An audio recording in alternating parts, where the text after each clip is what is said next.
We are discussing about the transport of oxygen.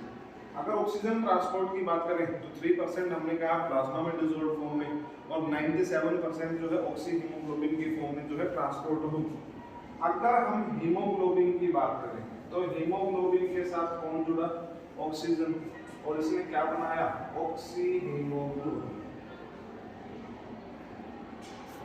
Oxy haemoglobin is this process an oxidation process? Oxygen का जुड़ना क्या ये एक oxidation process है? बिल्कुल नहीं। क्यों ऑक्सीडेशन क्यों नहीं है? क्योंकि आयरन जो है +2 फॉर्म में है, कहाँ? हीमोग्लोबिन के अंदर, और ऑक्सी हीमोग्लोबिन में भी आयरन किस फॉर्म में ही है? +2 फॉर्म के अंदर ही है। That's why it is not an oxidation process. तो अगर ये ऑक्सीडेशन नहीं है तो फिर क्या है? This is an oxygenation process. तो फिर ये कैसा प्रोसेस है? Oxygenation process. अगर ऑक्सीजनेशन प्रोसेस है तो ऑक्सीजन हीमोग्लोबिन के साथ टेम्परेरी तौर पे लंग्स के अंदर जुड़ेगी और टिश्यूज में उसका क्या होगा? डिसोसिएशन हो जाएगा। तो अगर मैं इसके जुड़ने की बात करूं यानी कि एसोसिएशन की, तो एक चीज हमें जो याद रखनी है वो क्या? हीमोग्लोबिन और ऑक्सीजन की जो एफिनिटी है that is directly proportional to the partial pressure of oxygen.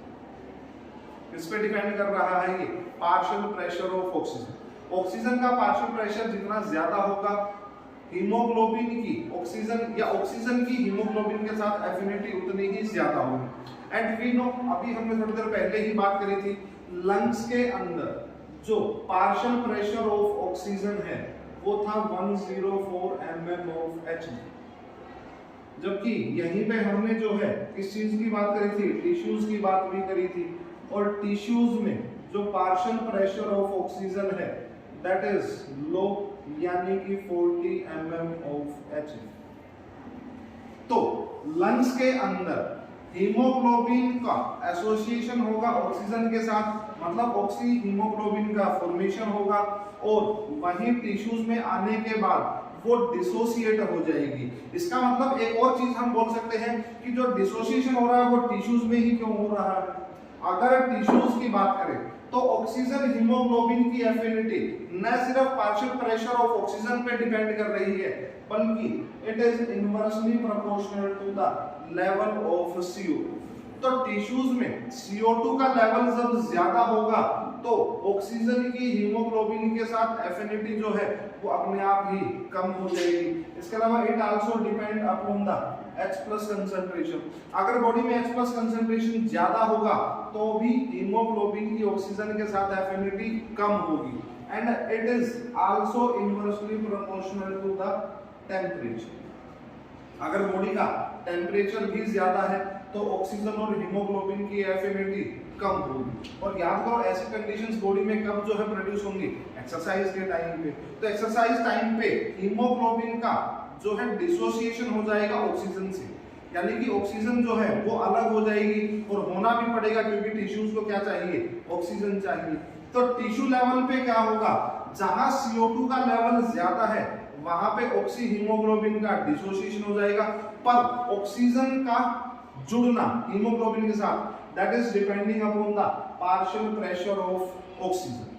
तो होगा क्या? टिश्यूज में आने के बाद याद करो अभी थोड़ी देर पहले हमने जिक्र किया था कि 20 ml ऑक्सीजन जो है एवरी 100 ml ब्लड जो है ट्रांसपोर्ट करता है।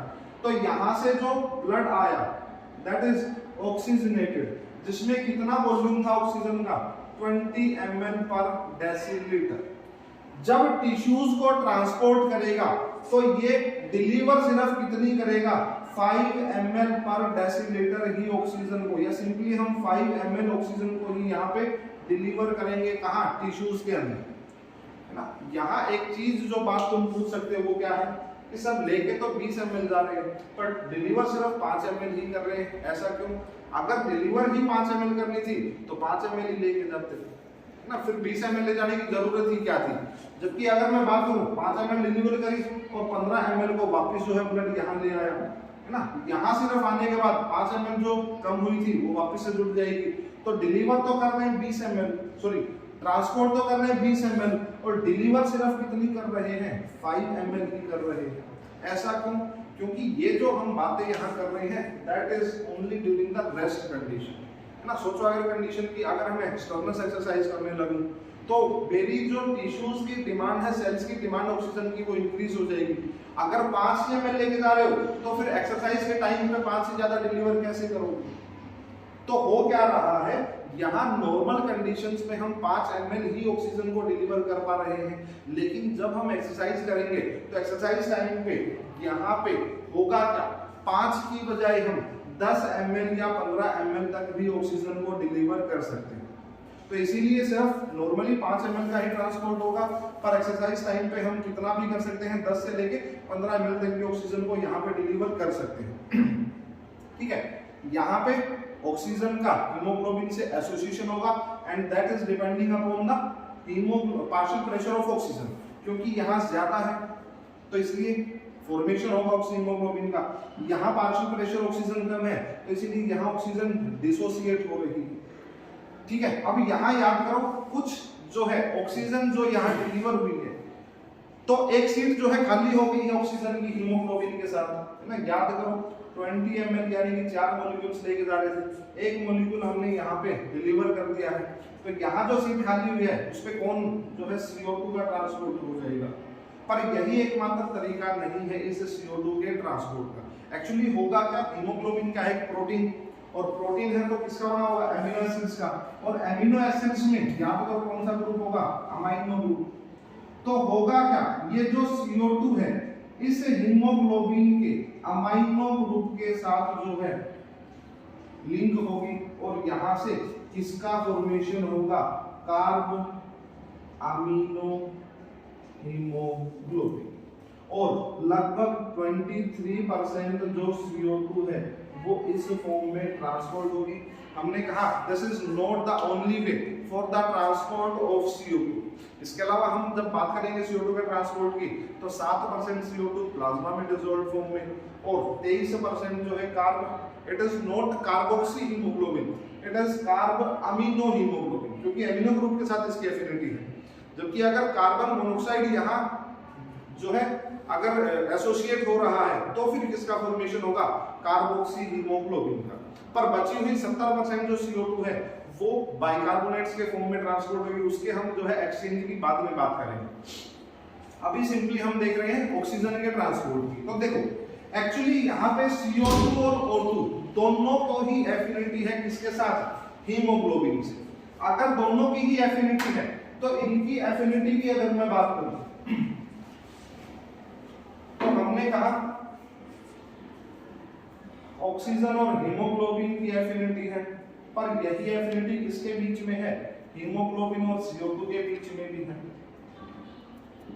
ठीक है, अगर यहाँ मैं एफिनिटी की बात करूं तो कौन सी एफिनिटी ज्यादा है, ऑक्सीजन की हीमोग्लोबिन के साथ या CO2 की हीमोग्लोबिन के साथ। एक्चुअली दिस एफिनिटी इज, तो इसका मतलब एक चीज यहां से क्लियर है कि CO2 जो है ऑक्सीजन को हटा के इससे नहीं जुड़ सकती है, इस हीमोग्लोबिन से नहीं जुड़ सकती है।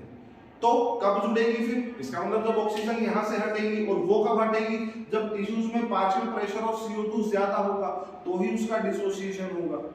तो इसलिए हो क्या रहा है, यहाँ इस लेवल पे जब हम ऑक्सीजन के टूटने की बात करते हैं तो वो किस तरह होगा कि इन लेवल पे, क्योंकि यहाँ पे पार्शियल प्रेशर ऑफ ऑक्सीजन कम है तो यहाँ की जो सेल्स है तो लोकली अवेलेबल ऑक्सीजन का कंजप्शन करेंगे, जिसकी वजह से यहाँ पे ऑक्सीजन की कमी दिखे। और ऑक्सीजन की कमी अगर यहाँ पे दिखाई देगी तो हीमोग्लोबिन का ऑक्सीजन से ब्रेकडाउन या डिसोसिएशन ज्यादा होगा, और इसीलिए स्टर्नस एक्सरसाइज के टाइम पे हम 5 ml की बजाय 10 या 15 ml तक भी ऑक्सीजन को डिलीवर कर सकते हैं।